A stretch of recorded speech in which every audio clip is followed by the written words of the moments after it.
tell you about someone interesting. Have you heard of a guy named AJ Patel? I bet you haven't. Never heard of him. What is it? All right. Who is he? You have not heard of him, and you're going to be surprised that you've not heard of him. So this guy's way low key, and I got interested in the space because I've been really interested in low sugar products.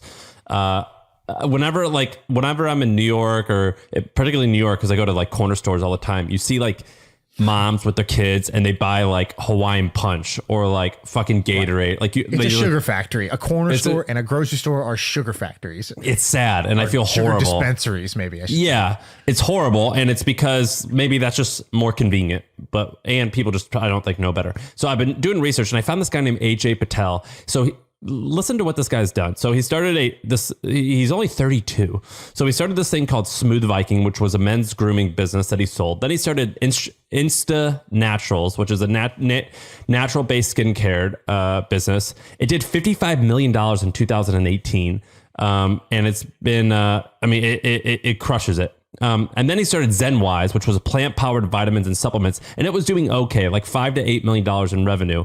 But then he was like, the thing about vitamins, like a lot of people are asking me for vitamins for my pet, for their dogs, for their cats. And he was like, that's cool. And it's even cooler because you have no idea if it works, right? That's the funny thing about pet stuff. And I give my pet vitamins, and I'm like, does it work? I have no fucking idea. Right. But just I'm doing it. And so he starts this thing called Zesty Paws. And Zesty Paws is kind of amazing. And so he kind of creates a strategy where he does two things. The first thing that he does is he spends a lot of money up front on making the brand really good. You know, a lot of times guys like you or me will just kind of throw something up there. Yeah, like an MVP, right? The minimum viable product kind of looks shitty and crappy at the beginning.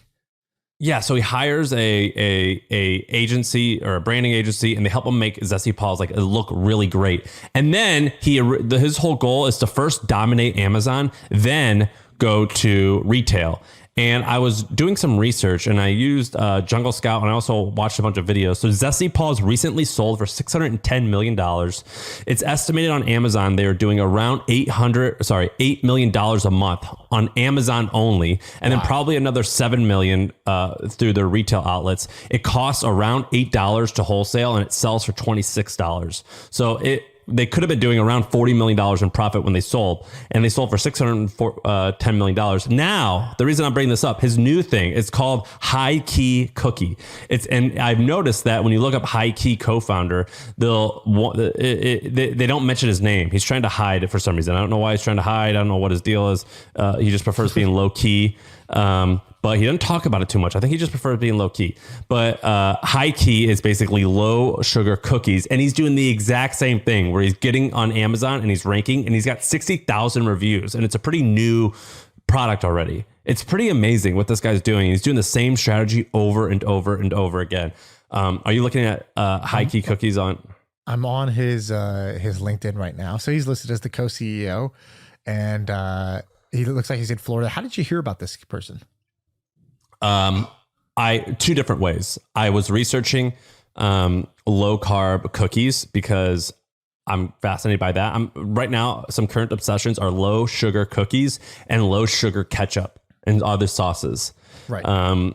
And I was researching, and I saw High Key, and I remember a friend, our mutual friend, told me about this guy who had this thing called Zesty Paws, and his whole strategy was to dominate Amazon and then go to retail.